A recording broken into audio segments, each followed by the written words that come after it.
ఇంటికి వచ్చాడు పరశురాముడు. దూడ అరుస్తోంది. తండ్రి బాధగా కూర్చున్నాడు.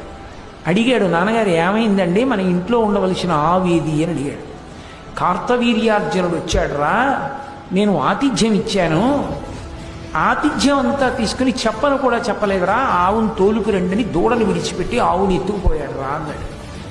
అంత పని చేస్తాడా నాన్నగారు, చెప్తానుండండి అని వెంటనే తన పరశువు తీసి భుజాన వేసుకుని పరిగెత్తాడు.